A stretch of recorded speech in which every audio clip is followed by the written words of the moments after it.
तो 11वें अध्याय का पार्ट 2। इसमें श्री कृष्ण भगवान अर्जुन जी से बोलते हैं। भगवान ने कहा समस्त जगतों को, जब अर्जुन ने पूछा कि भगवान आप क्यों हो, भगवान ने कहा समस्त जगतों को विनिष्ट करने वाला काल मैं हूँ और मैं यहाँ समस्त मतलब सारे लोगों का विनाश खत्म करने के लिए आया हूँ। तुम्हारे पांडवों के सिवा, पांडवों को छोड़कर दोनों पक्षों के जितने भी बड़े बड़े योद्धा हैं वो सब मारे जाएंगे। अतः तुम उठो, लड़ने के लिए तैयार हो और यश को अर्जित करो, अपने शत्रुओं को जीत कर संपन्न राज्य का भोग करो। यह सब मेरे द्वारा पहले ही मारे जा चुके हैं। हे सव्यसाची, तुम तो युद्ध में केवल निमित्त मात्र हो, मतलब एक साधन हो केवल। द्रोण, भीष्म, जयद्रथ, कर्ण तथा अन्य महान योद्धा पहले ही मेरे द्वारा मारे जा चुके हैं। अतः तुम उनका वध करो और तनिक भी विचलित न हो। तुम केवल युद्ध करो, युद्ध में तुम अपने शत्रुओं को परास्त करो। संजय ने धृतराष्ट्र कहा, राजा, भगवान के मुख से इन वचनों को सुनकर कांपते हुए अर्जुन ने हाथ जोड़कर उन्हें बार बार नमस्कार किया। फिर उसने भयभीत होकर अवरुद्ध स्वर में कृष्ण से इस प्रकार कहा। अर्जुन ने कहा, हे हर्षिकेश, आपके नाम के सुनने से संसार हर्षित मतलब खुश होता है और सभी लोग आपके प्रति अनुरक्त होते हैं। यद्यपि सिद्ध पुरुष आपको नमस्कार करते हैं, किंतु असुरगण मतलब राक्षस लोग आपसे भयभीत होते हैं और इधर उधर भाग रहे हैं। ये ठीक ही हुआ है।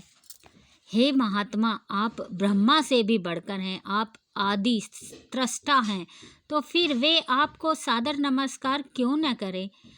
हे अनंत, हे देवेश, हे जगत त्रिवास, आप परम स्तोत्रों अक्षर कारणों के कारण तथा इस भौतिक जगत से परे हैं। आप आदि देव, सनातन पुरुष तथा सिदृश्य दृश्य जगत के परम आश्रय, आप सब कुछ जानने वाले हैं। आप ही सब कुछ हैं जो जानने योग्य है। आप भौतिक गुण से परे परम आश्रय हैं, अनंत रूप। यह संपूर्ण दृश्य जगत आपसे व्याप्त है, आप में ही विलीन है, आप में ही सब कुछ चलता है, निलता है। आप वायु तथा परम नियंता भी हैं। आप अग्नि हैं, आग हैं, जल हैं तथा चंद्रमा हैं। आप आदि जीव ब्रह्मा हैं और आप परम पिता माँ हैं। अतः आपको हजार नमस्कार और पुनः पुनः नमस्कार है। आपको आगे पीछे तथा चारों ओर से नमस्कार है। हे असीम शक्ति, आप अनंत पराक्रम के स्वामी हैं, आप सर्वव्यापी हो, अतः आप सब कुछ हैं। आपको अपना मित्र मानते हुए मैंने हठपूर्वक आपको हे कृष्ण, हे यादव, हे सखा जैसे संबोधनों से पुकारा है, क्योंकि मैं आपकी महिमा को नहीं जानता था। मैंने मूर्खतावश या प्रेमवश जो कुछ भी किया है, कृपया उसके लिए मुझे क्षमा कर दें। यही नहीं, मैंने कई बार आराम करते समय, एक साथ लेटे हुए या साथ साथ खाते या बैठे हुए, कभी अकेले तो कभी अनेक मित्रों के समक्ष सामने आपका अनादर किया। हे अच्युत, मेरे इन समस्त अपराधों को क्षमा करे। अर्जुन जी श्री कृष्ण से बोलते हैं ये सब बातें।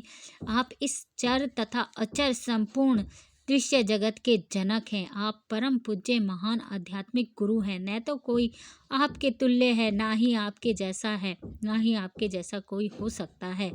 हे अतुल शक्ति वाले प्रभु, भला तीनों लोकों में आपसे बढ़कर कोई कैसे हो सकता है। आप प्रत्येक जीव द्वारा पूजनीय भगवान हैं। मैं गिरकर सादर प्रणाम करता हूँ और आपकी कृपा से याचना करता हूँ। जिस प्रकार पिता अपने पुत्र की हठता को सहन कर लेता है, या मित्र की धृष्टता भी सहन कर लेता है, या प्रिय अपने प्रिया का अपराध भी सहन कर लेता है, उसी प्रकार आप भी मेरे द्वारा की हुई गलतियों को स्वीकार कर लेना। पहले कभी न देखे गए आपके इस विराट रूप को दर्शन करके मैं पुलकित मतलब खुश हो रहा हूँ, बहुत खुश हो रहा हूँ, किंतु साथ ही मेरा मन भयभीत हो रहा है, डर रहा है। आप मुझ पर कृपा करके हे देवेश, हे परमेश्वर, अपना पुरुषोत्तम भगवत रूप स्वरूप पुनः दिखाइए।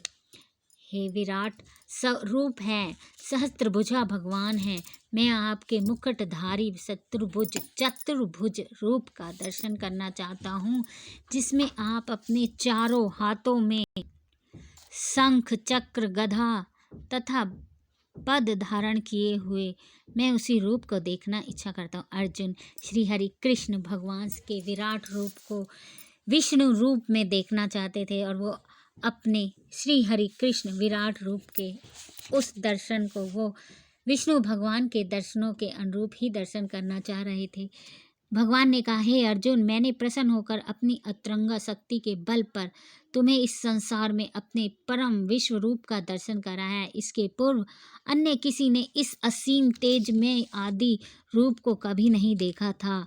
हे कुरुश्रेष्ठ, तुमसे पूर्व मेरे इस विश्व रूप को किसी ने नहीं देखा, क्योंकि मैं न तो वेदाध्ययन के द्वारा हूँ, न यज्ञ, न दान पुण्य या कठिन तपस्या के द्वारा इस रूप में मैं इस संसार में देखा जा सकता हूँ।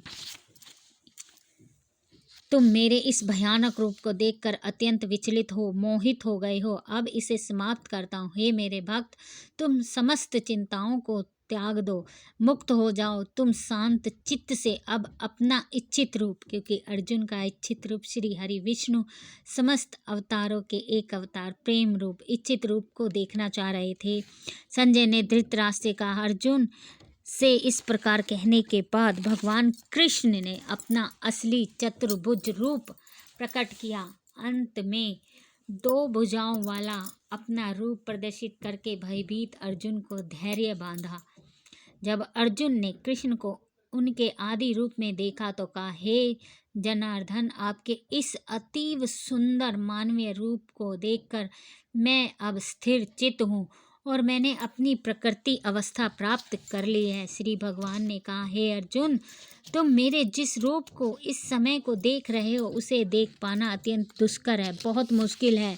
यहाँ तक कि देवता भी इस अत्यंत रूप को देखने की ताक में रहते हैं। तुम अपने दिव्य नेत्रों से जिस रूप का दर्शन कर रहे हो उसे न तो वेदाध्ययन से, न कठिन तपस्या से, न दान से, न पूजा से ही जाना सकता है। कोई इन साधनों के द्वारा मुझे मेरे रूप में नहीं देख सकता। हे अर्जुन, केवल अनन्य भक्त, एक प्रेमी, एक अनंत भक्ति द्वारा मुझे उस रूप में समझा जा सकता है जिस रूप में मैं तुम्हारे समक्ष खड़ा हूँ। इसी प्रकार मेरा साक्षात दर्शन भी किया जा सकता है। केवल इसी विधि से तुम मेरे ज्ञान के रहस्य को पा सकते हो।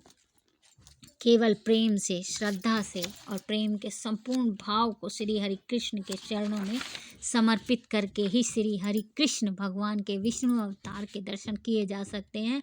हे अर्जुन, जो व्यक्ति सकाम कर्मों तथा मनोधर्म के कलमश से मुक्त होकर मेरी शुद्ध भक्ति में तत्पर रहता है, जो मेरे लिए ही कर्म करता है, जो मुझे ही जीवन लक्ष्य समझता है और जो प्रत्येक जीव में मैत्री भाव, दोस्ती भाव रखता है, वह निश्चित ही मुझे प्राप्त करता है।